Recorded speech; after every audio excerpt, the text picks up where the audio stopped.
Every tongue confess that He's the Lord, seated upon the throne. Amen. If you have your Bible, please turn with me on 1 Samuel chapter 16 from verse 1. My God, you are indeed on the throne. No one else to share your glory with. My God. I'll patiently wait for you, my God. Please don't clap. Don't cheer for me. I just want you to grab the word of God. That's why I will stay here. I will let you come after this altar. I will just stay behind here because the parable of the sower talks about seeds. I will start here first before I go into the scripture. The parable of the sower talks about seeds that fell. The sower planted a seed. Some fell on rocky ground. Some fell on thorns. Some fell on the way. Some fell on fertile ground. And when we unravel this message, it comes like this. The ones that fell on rocky ground, those are the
Thank you very much, sir. God bless you. Here is a story about Jesse and his family. So now the Lord said, Samuel, how long will you mourn for Saul, seeing I have rejected him for reign over Israel? Fill your horn with oil and go. I am sending you to Jesse the Bethlehemite, for I have provided myself a king among his sons. And Samuel said, how can I go? If Saul has hear it, he will kill me. And the Lord said, take a heifer with you and say, I have come to sacrifice to the Lord. Then invite Jesse to the sacrifice, and I will show you what you shall do. You shall anoint for me the one I name to you. Why was Saul rejected as king over Israel? That is another scripture I can't go in. Because he disobeyed the word of God. That's why Saul was rejected as king. He disobeyed the word of God. But I cannot go into that because of time. But in verse 2 in our scripture, 1 Samuel chapter 16, verse 2, Samuel forget that when God stripped or removed his protection, anointing, glory, grace, and his power of kings, queens, or people, they have no power to stop nothing from happening, neither they have any authority to handle.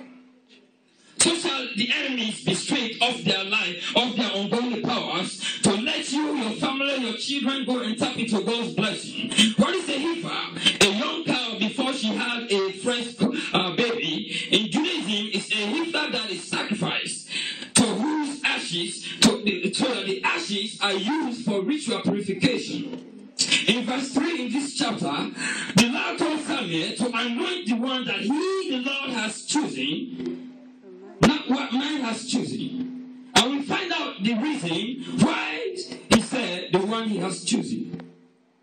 And in this verse, I found out that Jesse never knew that his son is going to be a king. But in the spiritual realm, God has long since ordained one of Jesse's sons to be king. But he was waiting for the appropriate time. Now, if I say to you that one of your children are going to be king or queens or presidents or whatever authority they will have, you will not believe it because you don't know how God works on behalf of you when even you are in your trials. He's still working for you in the spiritual realm when even you are on your trial. By the way, the topic of this message is Destiny Child. And the theme is God hasn't forgotten about you. In verse 4, I recognize that whosoever God sent to do his work will be anointed heavily. That when people see him or her, they will tremble because of the glory of God that person carries. Because Samuel was sent by God to do his will. And he was also called by God. The text said when they saw Samuel, they trembled. So I don't know why Samuel was first afraid of Saul. In verse 2, after God has commanded him to go and anoint Jesse, forgetting that when God stripped people of their power and authority, they have nothing to do. In verse 5 of this text, we can see that Samuel did exactly what God told or commanded him to do. If we will read verses 2 and 3, later you will find out because of time. Verse 5 also, verse 5 taught me about something. Whatever God said do with instruction, you shall exactly do as he said. If not, you will be in trouble. That's why Saul was in trouble. Let me just touch it a little bit. I think I have 3 minutes. They sent Saul to fight. Five after. Thank you, Mommy. They sent Saul to fight. And God told Saul, when you're fighting, bring the king life and destroy everything in that place. And don't bring anything. And Saul disobeyed God. He went and fight and bring the king life and brought the things. They call it spoils. And like looting and brought the things. And this is what God told Samuel to tell Saul. He said, Saul, don't bring it. Don't bring anything here. And Saul disobeyed God. He brought the spoils of those things. And God said Samuel to go tell Saul that he regrets making Saul king. And Saul was stripped of his power. So that's why we should take the authority, the instruction of God and the commands and do exactly what he wants to do. In verse 6 and 7, God gives very important reason as to how he chooses people. He said he doesn't choose people by appearance or by height, but by their thoughts and intentions or motives. We that in this world nowadays, people judge you by riches, or by appearance or height, or by the earthly things that we all possess. But God made it clear in the Bible that He will reward every man according to their thoughts. And He also said that He knew us in our mother's womb before we were born. And that He knows everyone's thoughts, intention, and motive.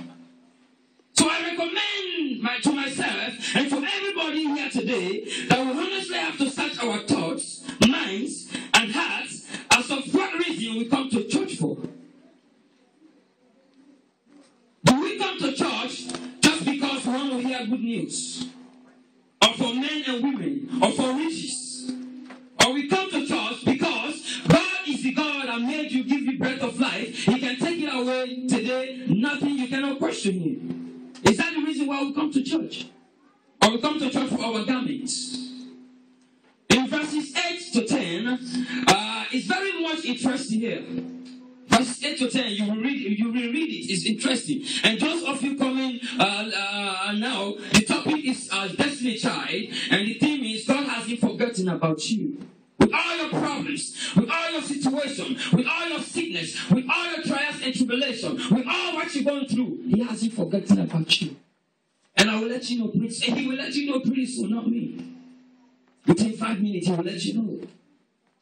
In verses 6 and 7, this is very important. Oh, we passed verses 6 and 7, sorry. Verses 8 and to 10 is a very much interesting and important verses in our lives and others. Jesse tried to appoint the children probably he loves, or wanted them to be king, and also tried to abort God's plan and will, forgetting that men don't appoint, that it's only God who chooses leaders.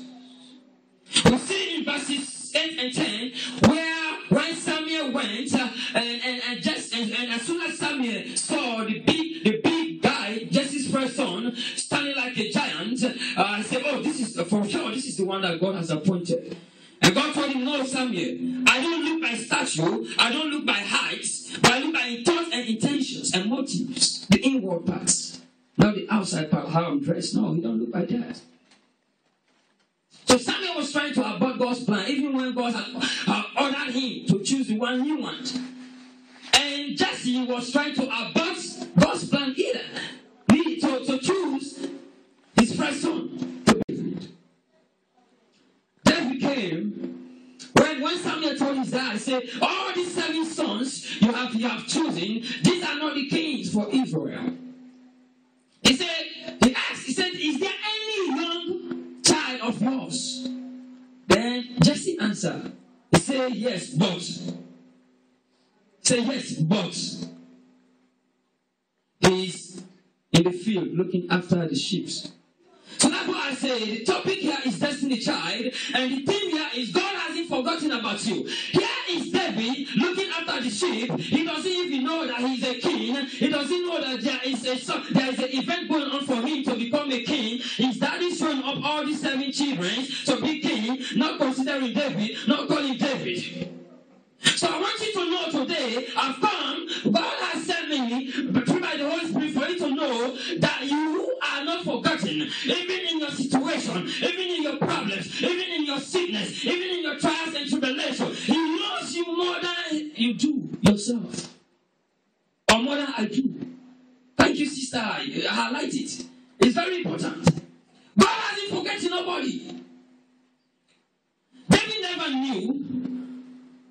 Now we all know that destiny comes with patience, obedience, perseverance, focus, love, faith, commitment, being humble, and trusting God for a miracle. Because David never knew he was going to be a king.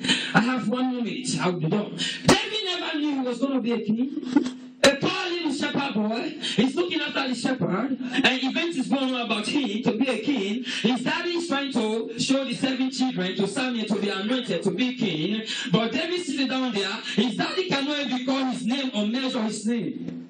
But God said, I am the God that I am that chooses. No man chooses for me, or no man aborts my plan when I choose. So Samuel told his dad, he said, we cannot sit down until David comes. So shall it be in your life. God having forgotten about you. Even if you are under the rock, even if you are wherever you are, you will be a king if God has ordained you to be, if it pleases God. Amen. I'm done. Isaiah 40:31 says, but they that wait upon the Lord shall renew their strength. They shall mount up with wings and eagles. They shall run and not be weary, and they shall walk and not be faint. Habakkuk 3:17-19 says, though the fig tree doesn't bear above, there are no grapes on the vines, but I will still praise my God. With all your situation today, with all your trials and tribulation today, with all what is going through in your life, be patient like David. If you are choosing, you are choosing. If God says yes, no one will say no. God knows about your sickness. God knows about your trials and tribulation. I am done. May God bless you as you have listened to this word. May it be a word that will fall upon a fertile ground that will produce good fruit in your life. May it not be a seed that fall upon the way where birds come and take it away. As soon as you get out from church, it's gone. Thank you for listening. God bless you. And I thank God. I thank my spiritual mom. And I thank my spiritual dad for giving me this opportunity. Thank you. May God bless you.